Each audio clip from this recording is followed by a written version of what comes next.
नमस्कार, बहुत स्वागत है आपका सुबह की बड़ी खबरों के साथ। मैं हूं रीनू यादव। सबसे पहले बात करेंगे प्रदेश की नगर निकायों पर कब्जा करने के लिए मुख्यमंत्री शिवराज सिंह चौहान पूरी ताकत से जुटे हुए हैं। भोपाल के 12 नंबर बस स्टॉप पर मुख्यमंत्री शिवराज सिंह चौहान ने आम लोगों के साथ चाय पर चर्चा की और मामा की चाय अपनों के साथ कार्यक्रम में सीएम शिवराज सिंह चौहान ने लोगों के साथ चाय पर निकाय चुनाव को लेकर चर्चा की।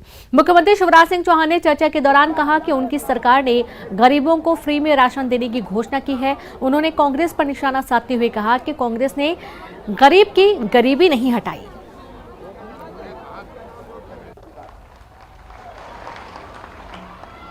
और तीसरी चीज जो हमारी जमीन होगी, प्लाट होगा, उस पर उसी जगह मकान बनाने के लिए पैसा दिया जाएगा। मैं पूरे मध्य प्रदेश से कहना चाहता हूं, बड़े बड़े बंगला वालों से भी कहना चाहता हूं, तुम्हारे तो बड़े बड़े घर हैं, गरीब का छोटा मकान तो बन जाए जिसमें अपने बच्चों के साथ सर्दी गर्मी बरसात में वो चैन से रह सके।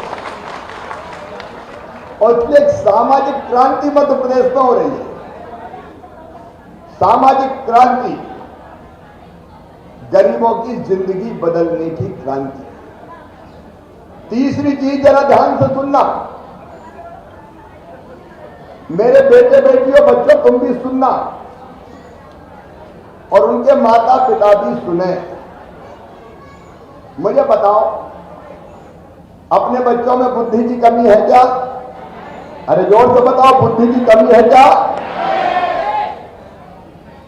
अगर ढंग से पढ़ने का मौका मिल जाए तो हमारे बच्चे भी बड़े पदों पर पहुंच सकते हैं कि नहीं?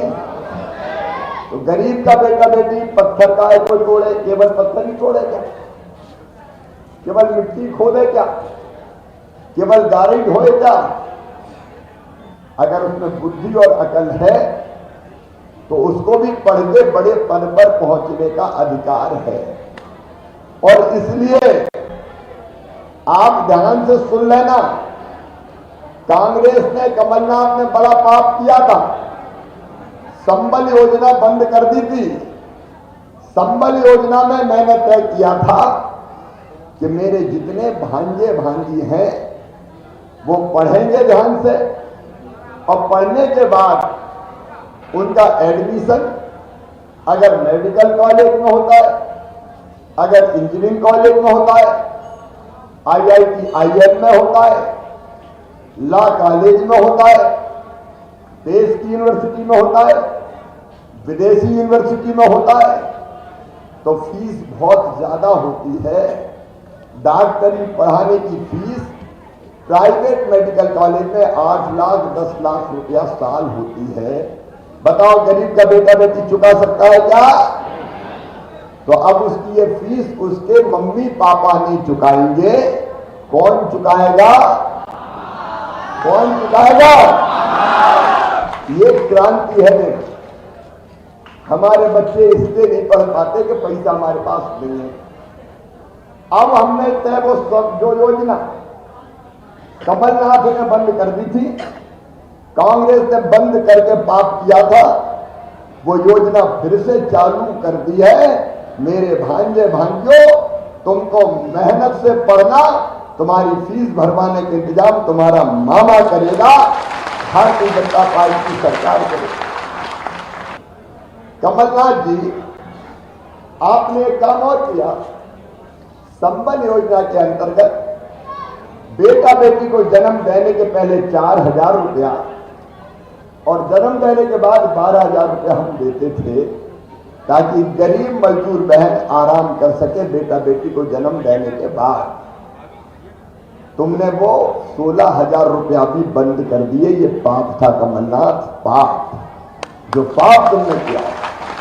अब मेरी बहनों, वो योजना फिर चालू कर दी है। बेटा बेटी को जन्म देंगी तो 4,000 पहले और 12,000 रुपया बाद में खाते में डालूंगा, ताकि आराम घर रहकर बेटा बेटी को जन्म देने के बाद कर सके। बेटियों की शादी की योजना, कन्या विवाह, फिर से चालू कर दी गई है ताकि बेटी की शादी में कोई परेशानी ना हो। मेरी प्रिय बहनों और भाइयों, ये आपकी जिंदगी बदलने का अभियान है, ये केवल चुनावी अभियान नहीं है। और मध्य प्रदेश में ये क्रांति मैं करके ही चैन की सांस लूंगा, मेरी जिंदगी का यही मकसद है। और अब जबलपुर से बड़ी खबरें, जहां निकाय चुनाव का काउंटडाउन शुरू। संस्कारधानी में सीएम झोंकेंगे ताकत। 16 दिनों के अंदर तीसरी बार जबलपुर दौरा। आज 2 जनसभाओं को संबोधित करेंगे सीएम और कैंट विधानसभा में करेंगे प्रचार। सुबह 10:30 बजे शिवराज सिंह चौहान पहुंचेंगे। मुख्यमंत्री आज 11 बजे पश्चिम विधानसभा अंतर्गत बस स्टैंड पिसनहारी में, मढ़िया में दोपहर 12 बजे कैंट विधानसभा अंतर्गत बड़ा पत्थर रांची में जनसभा को संबोधित करेंगे।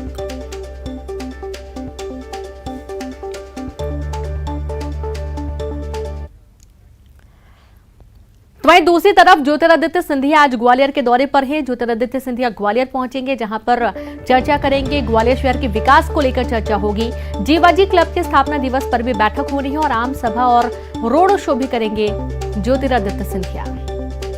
तो लगातार मध्य प्रदेश के दौरे पर इस वक्त ज्योतिरादित्य सिंधिया बने हुए हैं और दूसरी तरफ देखा जा रहा है कि आज ग्वालियर के दौरे पर रहेंगे, जहां पर आम सभा और रोड शो भी करने वाले हैं। साथ ही जीवाजी क्लब के स्थापना दिवस पर अहम बैठक होगी। किस तरीके से काम किया जाना है, क्या पूरी रूपरेखा होगी, इसको लेकर चर्चा होगी। तो वहीं ग्वालियर शहर के विकास को लेकर चर्चा होनी है।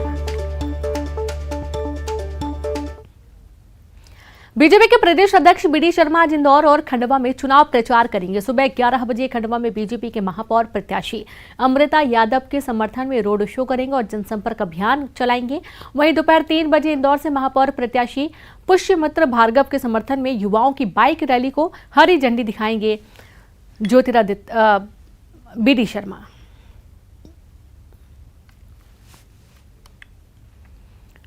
तो वहीं भोपाल नगर निगम चुनाव में कंप्लीट वोटिंग पर इस बार राज्य निर्वाचन आयोग का फोकस रहेगा। राज्य निर्वाचन आयोग की माने तो महापौर पार्षद जब तक दोनों अपना वोट नहीं देंगे तब तक मतदान पूरा नहीं माना जाएगा। वहीं पोलिंग बूथों पर 2 मशीनें आपस में जुड़ी रहेंगी। पहली मशीन पर पहला वोट डालने पर छोटी बीप की आवाज सुनाई पड़ेगी, जबकि दूसरा वोट डालने पर लंबी बीप की आवाज सुनाई पड़ेगी। कंप्लीट मतदान के बाद ही पीठासीन अधिकारी वोटर को बाहर जाने देगा।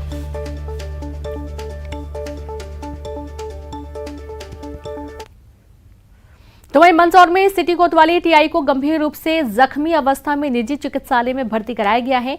टीआई अमित सोने की स्थिति गंभीर बताई जा रही है और सूत्रों की माने तो उनके पेट में चाकू लगा है। फिलहाल मामले में अभी पुलिस का कोई भी आला अधिकारी जवाब नहीं दे रहा है।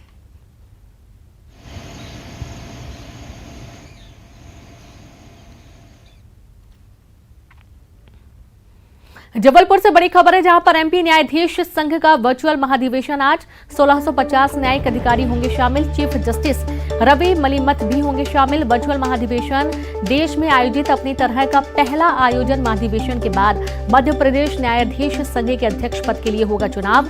ऑनलाइन वोटिंग के जरिए चुनाव होगा।